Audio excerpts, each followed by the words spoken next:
This is therefore to say that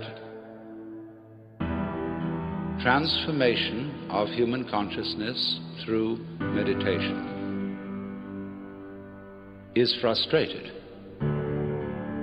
so long as we think of it in terms of something that I myself can bring about by some kind of wangle, by some sort of gimmick. Because you see, that leads to endless games of spiritual one-upmanship and of guru competitions, of my guru is more effective than your guru, my yoga's faster than your yoga, I'm more aware of myself than you are, I'm humbler than you are, I'm sorrier for my sins than you are, I love you more than you love me. There is interminable goings-on about which people fight and wonder whether they are a little bit more evolved than somebody else and so on. All that can just fall away. And then we get this strange feeling that we have never had, you see, in our lives, except occasionally by accident. Some people get a glimpse that we are no longer this poor little stranger and afraid in a world it never made, but that you are this universe, and you are creating it at every moment, because you see, it starts now. It didn't begin in the past. There was no past.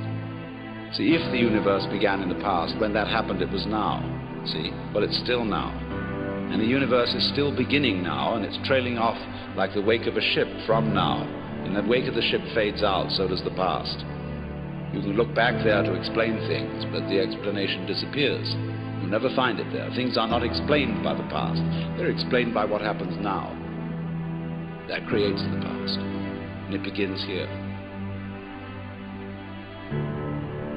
That's the birth of responsibility. Because otherwise, you can always look over your shoulder and say, well, I'm the way I am because my mother dropped me.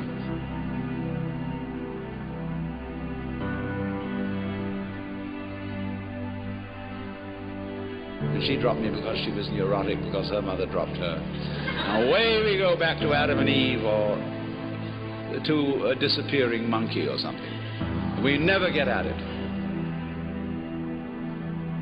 But in this way, you're faced with it, you're doing all this.